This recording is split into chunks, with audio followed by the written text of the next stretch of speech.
사랑하는 성도님들, 제가 목사가 되어서, 특히 담임 목사가 되어서 가장 하기 싫어하는 사역, 정확히는 가장 하기 어려워하는 사역이 하나 있습니다.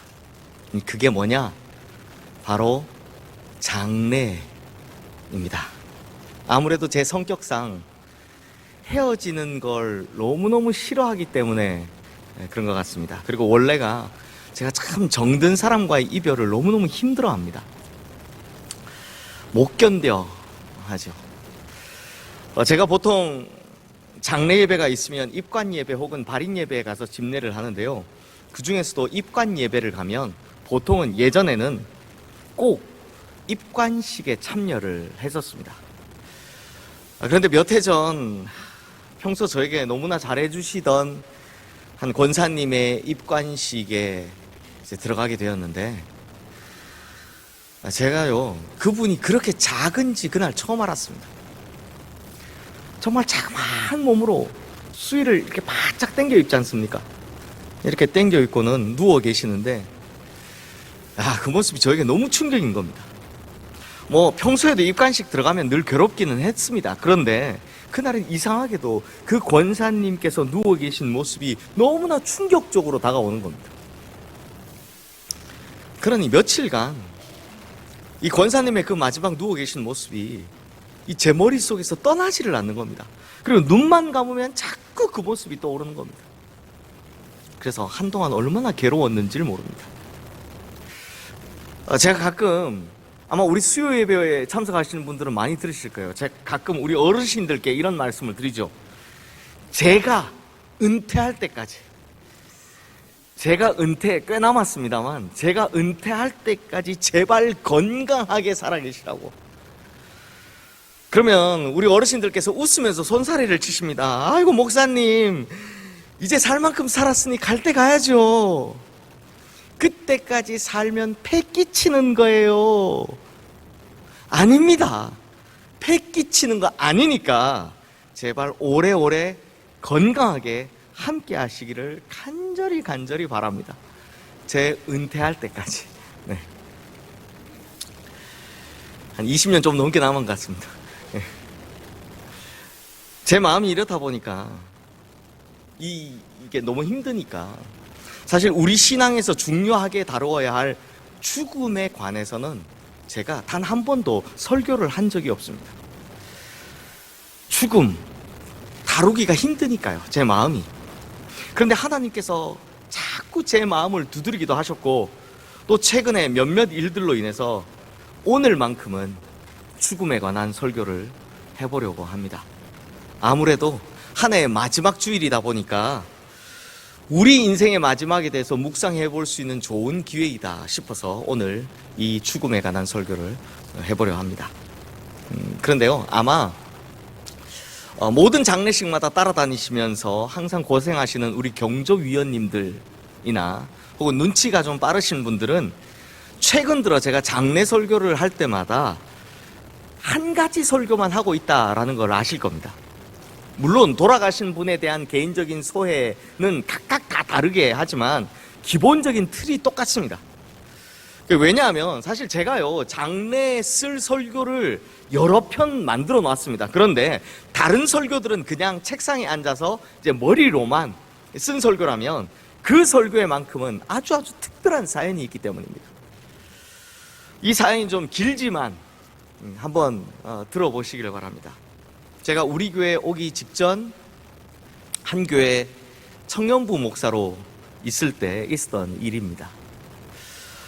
당시 이 신앙에 대한 열심이 정말 대단했고, 또 사역에도 순종적이고 굉장히 헌신적인 청년 리더가 한 명 있었습니다.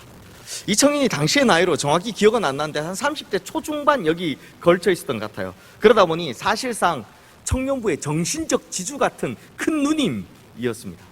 사람들이 누님 이렇게 부를 정도로 정신적 지주 같은 리더였습니다. 특히 제가 이 청년을 참 아꼈던 이유가 있습니다. 왜냐하면 이 청년이 살아온 인생이요, 일반적인 청년들과는 좀 다르게 20대와 30대를 바꿔서 살아야만 했던 그런 안타까운 사연이 있어서였기 때문입니다. 이게 왜 그러냐 하니 대학을 가야 할 20대가 딱 됐는데 마침 어머니께서 암투병이 시작된 겁니다. 그래서 이 청년은 아르바이트로 돈을 벌면서 어머니 옆에서 병간호를 해야만 했습니다. 그러니 남들 다 대학 가는 모습, 다 잘 되는 모습을 보면서 얼마나 자괴감이 들었겠습니까? 얼마나 더 강하게 하나님을 붙들었겠습니까? 그러나 참 다행스럽게도 어머니의 병세가 이제 호전이 되어서요, 30대가 들어서서 다시 공부를 시작한 겁니다. 30이 넘어서 그렇게 신학대학을 가서 졸업을 하게 됐고요. 이후에 장로의 신학대학교 기독교 교육과 대학원에 입학을 하게 됐습니다. 아마 지금은 졸업했겠죠. 그리고 그 교회 담임 목사님께서 이 청년의 어려운 형편을 감안해 주시기도 하시고, 또 이 청년이 평소 교회에서 정말 열심히 하는 걸 좋게 봐주셔서 이 교회 간사로 취직을 시켜주셨고요, 학비도 장학금으로 일부 지원을 해주셨습니다. 덕분에 제가 근무하던 목회실, 이 사무실에 함께 같이 근무를 하게 되었습니다. 그래서 제가 참 많이 부려먹었던 그런 기억이 있는데요, 무지하게 부려먹었습니다. 그런데 어느 날 이 청년이 전화 한 통을 받게 됩니다. 제 기억엔 그때 점심 먹고 막 사무실 사람들끼리, 목회자들끼리 모여서 커피 마시고 있었던 그때였던 것 같아요. 근데 어디서 걸려온 전화를 받더니 예, 맞는데요. 네, 누구세요? 뭐 이러면서 전화를 하더니 갑자기 얼굴이 하얗게 질려가지고 전화를 끊고선 저기 앞에 계신 선임 목사님 찾아서 막 걸어가는 겁니다. 그리고 뭐라 막 이야기를 해요. 그래서 제가 이게 무슨 일인가 싶어서 가만히 들어봤더니 아버지께서 사고가 나셨고 그래서 병원에 실려갔다. 그래서 지금 자기가 빨리 병원에 가봐야 할 것 같다라는 뭐 이런 이야기였습니다. 그리고는 뭐 이것저것 짐을 챙기는데 보니까 그때 날씨가 좀 쌀쌀했는데 코트도 안 입고 뭐 짐을 막 챙기는데 막 짐을 막 흘려가면서 막 이미 넋이 나간 거예요. 정신이 나갔더라고요. 게다가 이 청년의 집도 그렇고 또 아버지께서 실려가신 병원도 다 안산이었거든요. 거리가 꽤 되는데 저 어떻게 하나 생각하고 있는데 마침 선임 목사님께서 김 목사님, 제가 청년 보니까 김 목사님 빨리 가서 좀 태워주라 라고 이야기해서 제가 이 청년을 데리고 가게 되었습니다.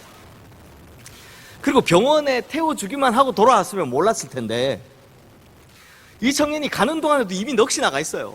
뭐 물어봐도 그냥 뭐 대답을 못해요.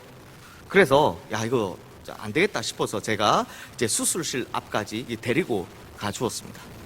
그리고 거기 가서 이제 자초지종을 듣게 된 거죠. 자, 아버지께서 무슨 공사를 이렇게 하고 계셨는데 어디선가 트럭이 인도를 넘어와서 아버지를 친 겁니다. 그런데 그냥 뻥 하고 부딪히고 끝난 게 아니라 이 트럭이요, 아버지를 밀고 나가서 앞에 있는 담벼락에 부딪힌 겁니다. 그러니까 이 트럭과 담벼락 사이에 아버지가 이렇게 앞뒤로 끼게 된 겁니다. 그리고 아버지께서 가슴이 너무 아프다라고 하시고 나선 의식을 잃으셨다고 해요. 그러니까 저희가 도착하니까 이미 수술 중이셨고, 또 제가 그 청년의 어머니도 알고 그 동생도 알고 다 아는 사이다 보니까 그냥 제가 거기서 왔습니다 하고 나오질 못하겠는 거예요. 어머니는 그때 벌써 울고 계시고, 이 친구와 동생은 그 어머니, 울고 계신 어머니 붙들고 괜찮다고 엄마 괜찮을 거예요 하고 있고, 그리고 이제 제가 거기서 안녕히 계세요 이러고, 목사인데 제가 어떻게 그렇게 나옵니까? 그래서 제가 거기서 기도라도 해야 되겠다 해서 그냥 나가버리면 안 될 것 같아서 좀 떨어져서 멀찍이 뒤에 서서 제가 이렇게 기도를 하고 있었습니다. 한 1시간쯤 지났을까? 시간이 얼마나 지났는지 모르겠습니다. 꽤 오래 시간이 지났습니다. 근데 갑자기 수술실 문이 쫙 하고 열리더니 간호사 선생님이 나오셔서 여기 아드님 계시죠? 잠깐만 들어와 보세요 라고 이야기를 하는 겁니다. 그리고 동생이 들어갔고요. 몇 분 뒤에 수술실 방 너머로, 이게 방 문은 닫혀 있으니까 방 너머로 이 동생이 걸어 나오는 실루엣이 보이는데, 이 동생이 쭉 오다가 갑자기 털썩 주저앉더니 나오지는 못하고 거기서 엉엉 우는 겁니다. 이 우는 소리가 이 수술실 방 밖으로 다 들리는 겁니다. 아버지 하면서 막 우는 겁니다. 이 친구가 나와서 들어보니까 들어갔더니 수술을 하긴 했는데 도저히 손 쓸 수가 없어서 하다가 정 안 돼서 그냥 가슴을 닫았다라는 거. 그리고 가족들 마음에 준비하시라 라는 이야기를 이제 들은 겁니다. 그 소리에 어머니는 이제 오열하시고요, 이 청년은 어머니를 붙잡고 괜찮아 엄마 괜찮아, 아빠 천국 갔어 괜찮아 라고 하면서도 자기도 그 이야기를 하는데도 울음이 컥컥 나오는 겁니다. 괜찮아 엄마 하면서도 하면서 막 우는 겁니다. 막 눈물을 막 흘리면서 우는 겁니다. 야, 성도님들, 제가 이 설교 쓰는 중에도요, 그 모습이 너무 생생하게 기억이 나는 겁니다. 그 엄마 괜찮아 괜찮아 엄마 아빠 천국 갔을 거야 하는 그 목소리가 아직도 제 귀에 들리는 것 같더라고요. 기억 속에 뚜렷이 남아 있습니다. 그 모습을 보고 있는 저는 어땠겠습니까? 뭐 똑같았죠. 저 뒤에서 보면서 막 울고 있었습니다. 그렇게 장례를 마치면 보통 3일장 하잖아요. 이 장례를 마치고 이 청년이 돌아오는 날이 바로 주일이었는데요. 그러니 며칠 동안 이 다른 청년들은 생각도 안 하고 오로지 이 청년을 위해서 내가 무슨 설교를 해야 되나 이 고민만 하는 겁니다. 그런데 마침 고해 겨울, 그러니까 전해에 어노인팅이라는 찬양팀에서 앨범을 냈는데요, 거기에 희망의 노래라는 아주 신나는 찬양이 있습니다. 그런데 이 찬양을 제가 마침 우연히 이 찬양을 듣게 된 겁니다. 1절만 한번 들어보시겠습니까? 감사드리세 우리 주께 크신 사랑 베푸셨네. 찬양드리세 어린 양께 영원히 한 번 더 감사드리세 우리 주께 크신 사랑 베푸셨네.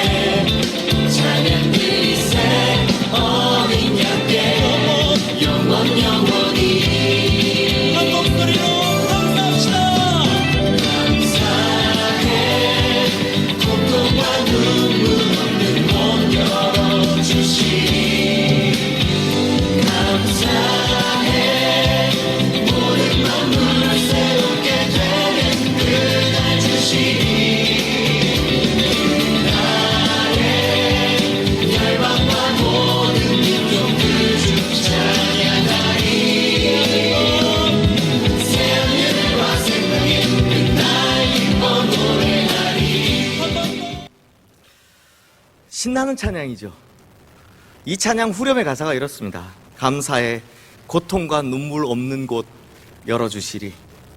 감사해 모든 만물 새롭게 되는 그날 주시리. 그날에 열방과 모든 민족들 주 찬양하리. 새하늘과 새 땅에 그날 기뻐 노래하리. 그래서 이 찬양 가사의 모티브가 된 오늘 본문인 이 요한계시록 21장을 가지고 그때 했던 설교, 그때 썼던 설교가 지금 하고 있는 장례 설교의 기본 틀이 되어준 겁니다. 그래서 그 내용을 한번 말씀드리려고 하는데요, 먼저 장례 설교라는 것, 그리고 또 개인적인 소외 부분은 빼고 축약판이라는 걸 감안하고 한번 들어주시면 감사하겠습니다. 성도님들, 사람이라면 누구나 예외 없이 반드시 경험하는 것이 두 가지가 있습니다. 하나는 태어남이고 또 다른 하나는 죽음입니다. 그런데 태어남은 시작이라고 여기고 죽음은 끝이라고 생각합니다. 그래서 태어남은 기쁨으로 축복으로 여겨지지만 죽음은 왠지 슬픔으로 느껴집니다. 하지만 성도님들, 우리 같은 믿음의 사람에게 죽음은 끝이 아니라 새로운 시작입니다. 왜냐하면 죽음은 하나님의 나라가 열리는 하나의 관문일 뿐이기 때문입니다. 그러니 죽음은 슬픔이 아니라 다시 만날 것에 대한 기대인 거죠. 성도님들, 한번 생각해 보십시오. 사랑하는 분을 떠나보내야 하는 우리 입장에서야 다시는 볼 수 없다는 그리움에 슬픔이 사무치겠지만, 하나님의 입장에서는 그토록 고대하고 기다리던 이를 다시 만나게 되는 너무나도 반갑고 좋은 순간일 겁니다. 여기까지 하고 나서 제가 당시 설교 준비를 하다가 어디서 읽은 글이 있어서 그 이야기를 해줬는데요. 이 이야기가 아직도 이해되지 않는 죽음을 겪거나 맞이하셔서 풀리지 않는 의문을 가지고 계신 분들에게 대답이 되기를 바랍니다. 그 이야기가 이렇습니다. 결혼한 지 얼마 되지 않은 한 신혼부부가 있었습니다. 한참 깨가 쏟아질 때쯤인데 참 안타깝게도 사랑하는 남편을 교통사고로 천국에 보내고 아내 혼자 남게 되었답니다. 그렇게 일주기가 되어서 오랜만에 시댁에 찾아와 함께 추도 예배를 드리고 식사를 한 후 이제 돌아가게 되었습니다. 그런데 남겨진 부모도 남겨진 아내도 무슨 말을 할 수 있겠습니까? 다들 조용히 안부만 묻는 정도였는데 이제 며느리가 가겠다라고 하니 시아버지께서 그럼 내가 배웅해 주겠다라며 따라 나선 겁니다. 그런데 마침 한창 봄이라 그 집 앞에 있는 정원에 꽃들이 가득 피어 있었습니다. 그래서 이 며느리가 시아버지가 준비하시고 나오는 동안 정원 앞에서 그 예쁘게 핀 꽃들을 한참 동안 쳐다보고 있었습니다. 뒤따라 나온 시아버지가 그 모습을 보고 이렇게 이야기를 합니다. 얘야, 마음에 드는 꽃이 있으면 가져가렴. 그러자 한참을 쳐다보고 한참을 망설이던 며느리가 드디어 결정을 했는지 딱 한 송이의 꽃을 꺾어가지고 그걸 가지고 너무 좋아하더랍니다. 그 모습을 가만히 지켜보고 있던 시아버지가 이런 말을 합니다. 그것 봐라. 너도 거기서 제일 예쁜 꽃을 고르고 골라서 가져가잖니. 하나님도 그러셨을 거야. 하나님도 네 남편이 제일 예뻐서 먼저 데려가셨을 거야. 그렇습니다. 성도님들, 떠나보내는 우리 입장에서야 너무나 가슴 아픈 일이지만 다시 만나시는 하나님의 입장에서는 너무나도 기쁜 일이 아니겠습니까? 그러므로 성도님들, 그날에 우리는 하나님께서 우리의 모든 눈물을 주심으로 다시는 눈물 흘리지 않아도 되는 나라, 다시는 아파하지 않아도 되는 나라, 다시는 죽음도 고통도 없는 나라, 그 나라에서 주님과 영원히 함께하게 될 줄로 믿습니다. 그러므로 우리 역시 곧 사라질 이 땅의 것들을 사모하기보다는 영원히 사라지지 않을 하나님의 나라를 사모하며 살아야 할 줄로 믿습니다. 그리고 우리는 그분을 다시 만날 천국 소망을 가지고 살아야 할 줄로 믿습니다. 그렇게 주님께서 다시 오시는 날, 우리 다시 만날 때 믿음 안에서 서로 떳떳하게 만날 수 있게 되기를 주님의 이름으로 축원합니다. 이렇게 설교를 마치고 나서 아까 들었던 그 희망의 노래라는 찬양을 하는데, 좀 전에 들으신 것처럼 그렇게 신나는 찬양인데 저뿐만 아니라 모든 청년들이 그 자리에서 엉엉 울었던 그 기억이 있습니다. 제가 이 설교를 한데도 아직도 이렇게 마음이 울컥울컥하네요.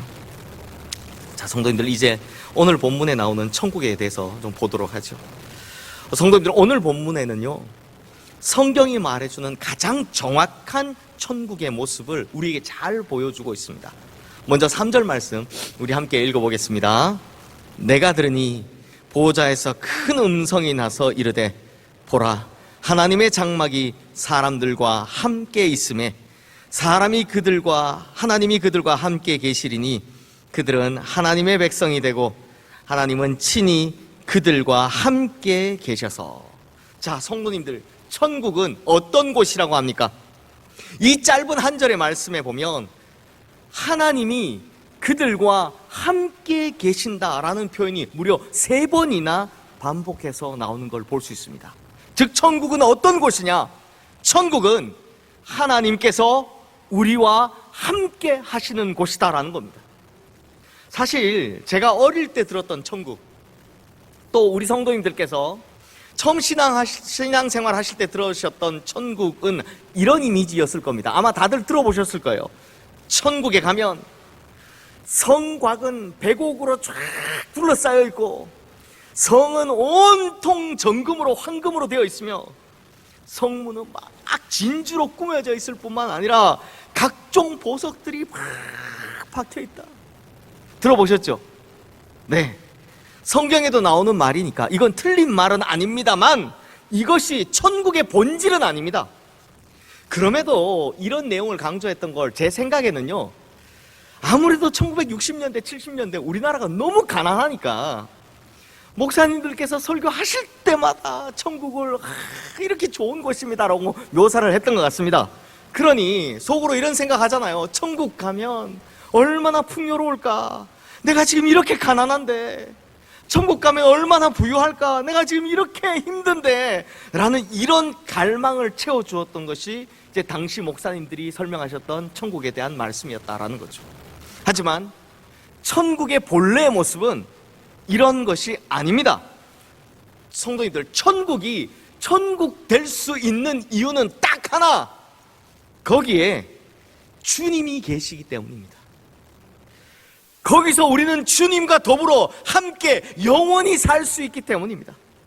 아니 생각해 보십시오. 만약 천국이 보석으로 꾸며진 곳이기 때문에 우리가 반드시 가야 하는 곳이라면 이 땅에서 황금과 보석에 둘러싸여 사는 사람들은 천국 갈 이유가 없습니다. 이미 여기서 천국을 누리고 있는데 뭘 거기를 갑니까? 즉 천국의 본질은 화려함이나 부요함이 아니다라는 겁니다. 천국의 본질은 오직 하나, 하나님이 함께하는 곳이다라는 겁니다. 아마 우리 성도님들도 그러시겠지만 저는 함께하시는 하나님, 이 하나님을 만나고 하나님과 대화해보고 막 이렇게 될 천국이 너무 기대가 됩니다. 그렇죠? 아닙니까? 네, 천국이 기대가 되죠. 네. 사도 바울도 이 기대감에 이런 말을 한 적이 있습니다. 지금 화면에 뜬 고린도전서 13장 12절 말씀 우리 함께 읽겠습니다. 우리가 지금은 거울로 보는 것 같이 희미하나 그때는 얼굴과 얼굴을 대하여 볼 것이요 지금은 내가 부분적으로 아나 그때에는 주께서 나를 아신 것 같이 내가 온전히 알리라. 아멘. 자, 여기서 말하는 거울은 청동 거울이니까 이게 막 닦아야 이게 그래도 이제 희미하게 보이는 정도니 그 거울을 말하는 거니 지금은 얼마나 희미하게 보인다는 겁니까? 하지만 그때는 확실히 보겠다라는 겁니다. 얼굴과 얼굴을 마주하고 보겠다라는 겁니다. 그리고 지금은 부분적으로 정말 주님에 대해 부분적으로 알고 있지만 그때는 온전히 확실히 주님에 대해 다 알게 될 것이다라는 겁니다. 그러니 주님을 만날 수 있는 천국, 이 천국이 얼마나 기대가 되고 기대가 됩니까? 그리고 이번에는 1절 말씀 우리 함께 읽어보겠습니다. 또 내가 새 하늘과 새 땅을 보니 처음 하늘과 처음 땅이 없어졌고 바다도 다시 있지 않더라. 자, 여기서 말하는 새 하늘과 새 땅, 이 좋은 말을 저 이단이 쓰는 바람에 말이죠. 신천지 그게 잘 쓰지도 못합니다. 네. 그러나 성경의 정확한 표현은 신천지가 아니라 새 하늘과 새 땅입니다. 이 새 하늘과 새 땅이라는 말에서 새, 즉 새롭다라는 말이 헬라어로 카이노스인데요. 이건 근본적으로 완전히 새로워진다라는 겁니다. 완전히 새로워진다. 그러니까 이 말씀을 거시적으로 보면 주님께서 다시 오시는 날, 즉 하나님의 나라가 이 땅에 임하시는 날이 오면 이 죄악된 세상은 완전히 지나가 버리고 패스어웨이가 되고 완전 새로운 세상이 되어버린다는 겁니다. 패스어웨이, 영어 성경 보면 패스어웨이, 완전히 지나가 버리고 완전 새로운 세상이 오게 된다는 겁니다. 그런데 이걸 미시적으로, 즉 우리에게 적용해 보면 어떻게 되느냐. 4절 말씀 함께 읽겠습니다. 모든 눈물을 그 눈에서 닦아주시니 다시는 사망이 없고 애통하는 것이나 곡하는 것이나 아픈 것이 다시 있지 아니하리니 처음 것들이 다 지나갔음이러라. 우리 역시 완전히 새로워지다 보니 다시는 아프지 않아도 될, 다시는 눈물 흘리지 않아도 될, 다시는 고통받지 않아도 될, 다시는 죽음을 경험하지 않아도 될 가장 완벽한 하나님의 형상으로 거듭나게 된다라는 것입니다. 즉 우리의 육신과 우리의 영혼 모두 다 완전히 새 것으로, 그것도 완벽한 새 것으로 거룩하게 변모될 것이다 라는 겁니다. 여기에 대해서 아마 여기저기 아프신 우리 성도님들 실감하실 겁니다. 그리고 또 세상의 무거운 짐에 눌려서 하루하루 버겁게 살아가시는 성도님들 실감하실 겁니다. 왜요? 다시는 아픔도 슬픔도 고통도 눈물도 없다라는 게 얼마나 좋은지, 얼마나 좋은 것인지 실감하실 겁니다. 성도님들, 바로 이런 것이 우리가 바라보고 사는, 우리가 바라보고 살아야 할 천국이다라는 겁니다. 바로 이것이 우리가 최종적으로 가게 될 하나님의 나라요 천국이다라는 겁니다. 그러므로 성도님들, 이 세상에서의 마지막은 절대 끝이 아닙니다. 이 세상에서의 마지막은 새로운 시작일 뿐이다 라는 겁니다. 성도님들, 예전에 제가 남미의 어느 나라에서, 아마 콜롬비아였던 것 같은데요, 남미의 어느 나라에서 선교하시던 한 선교사님의 간증을 들은 적이 있습니다. 여기가 이제 남미다 보니까 제일 심한 문제가 이제 마약이잖아요. 마약이 너무 사회적으로 심한 문제니까 한 번은 이분이 지역 주민들 모아놓고 마약 카르텔에 대해서 대차게 비난을 하신 겁니다. 그랬다가 마약을 유통하는 갱단의 표적이 된 겁니다. 그래서 어느 날 교회 가보니까 교회에 종이가 하나 딱 접혀 있는데 펴보니까 뭐라고 써있냐, 몇 날 며칠 몇 시에 당신과 당신 가족들을 모조리 도륙해서 비참하게 죽여버리겠다라는 이제 경고장이 딱 교회에 와 있는 겁니다. 얼마나 무섭겠습니까? 그래서 이분이 그걸 들고 경찰서에도 가고 또 이걸 들고 또 대사관에도 갔더니 전부 다 하는 말이 이렇습니다. 목사님, 얼른 이 나라를 떠나십시오. 빨리 한국으로 돌아가십시오. 여기서는 그 갱단으로부터 보호해줄 사람이 단 한 명도 없습니다. 걔네들은요, 군대가 와도 못 이깁니다. 이러더랍니다. 그래서 이분이 막 집에 오자마자 부랴부랴 막 짐을 싸고 여권 챙기고 막 떠날 준비를 하고 있는데, 그러고 있는데 자꾸 마음속에서 이런 하나님의 음성이 들리더랍니다. 야, 너는 맨날 천국 가는 것이 그렇게 좋다고, 그 아름다운 나라, 그 좋은 나라 바라보며 살아야 한다고 그렇게 설교를 해놓고선 정작 천국 올 길이 열리니까 그 길을 피하는 것이냐. 사실 이분이 현지인들 전도할 때 가장 많이 하셨던 말씀이 이거래요. 당신도 그 아름다운 나라, 그 좋은 나라 천국 가야 되지 않겠냐, 함께 천국 가야지 않겠냐, 이 말을 전도용으로 제일 많이 하셨대요. 그러니 가만히 생각해 보니까 자기가 얼마나 찔리겠습니까? 그래서 가족들은 대피시켜놓고 자기는 교회에 남아서 이제 순교를 각오하고 기도를 하고 있었답니다. 그날 그 시에 어떻게 되었을까요? 살아 계시니까 제가 그 간증을 들었죠. 네. 다행히 갱단이 오지 않았고요. 여러 날이 지나서 나중에 알고 보니까 며칠 전 그 갱단이 다른 갱들과 이게 이권을 놓고 시비가 붙어서 전쟁을 했다가 폭삭망했다, 완전히 소멸되었다라는 이야기를 듣게 되었다고 합니다. 그래서 그분이요, 이렇게 간증을 하더라고요. 간증 끝에 제발 말로만 천국 하지 말라고, 진짜 그 좋은 나라, 그 아름다운 나라, 내 주님 계신 나라, 그 천국 바라보고 살라고. 사랑하는 성도님들, 신앙생활은 어려운 게 아닙니다. 먼저는 오늘을 살아가는 우리가 현실만 바라보고 절망하고 무너지지 않도록 우리에게 주시는 하나님의 은혜를 가지고 버티며 살아가는 것, 이게 신앙생활의 기초입니다. 그러다 우리가 이 어려운 고난과 연난의 과정을 다 이겨내었을 때 그때 누리게 될 하나님 나라의 영광을 바라보며 사는 것, 이것이 바로 신앙생활이다라는 겁니다. 그러니 그 날이 와서 주님께서 나를 부르시는 그날이 오면 우리 앞에, 진짜 우리 눈앞에 주님께서 서 계심과 더불어 새 하늘과 새 땅이 우리 앞에 열리게 될 줄로 믿습니다. 그렇게 주님께서 나에게 오시는